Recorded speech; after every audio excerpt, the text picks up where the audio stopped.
En octobre 1647, il appartenait déjà à la troupe du duc d'Épernon, gouverneur de Guyenne, et dirigé par Charles Dufresne qui jouait alors à Carcassonne.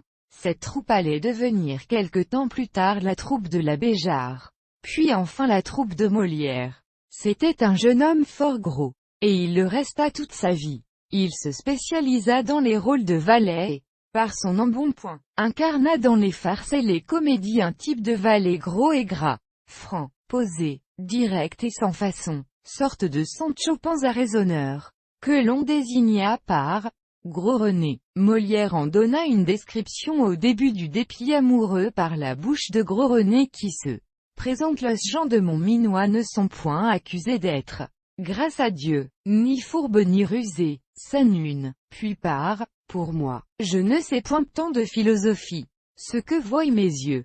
Franchement je m'y fie. Le chagrin me paraît une incommode chose. Je n'en prends point pour moi sans bonne et juste cause. Scène 2. Molière écrivit plusieurs œuvres où Gros René figurait nommément.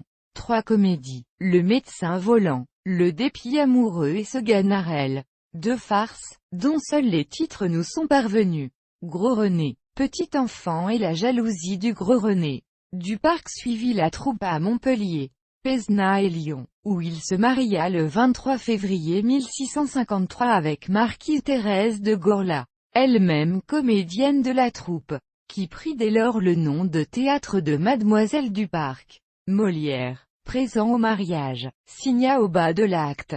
La troupe poursuivit son périple en province et passa par Rouen où les 2 Corneille, Pierre et Thomas, qui habitaient la ville, furent subjugués par la qualité de la troupe et surtout par la beauté de Mademoiselle Duparc. Aussi, lorsque la troupe arriva à Paris, les Corneille usèrent de toute leur influence pour faire entrer le couple Duparc au théâtre du Marais. Ils finirent par y parvenir et, à Pâques 1659, Duparc et sa femme quittèrent Molière, après avoir parcouru avec lui les routes de province pendant 11 ou 12 ans, pour le théâtre du Marais. Mais cette expérience fut décevante pour tous les 2 et, 1 an plus tard, ils réintégrèrent la troupe de Molière. Molière, qui était en train d'écrire Seganarelle ou le Cocu imaginaire, s'empressa de bâtir un rôle de Gros René pour Duparc et de confier à sa femme le rôle de Célie.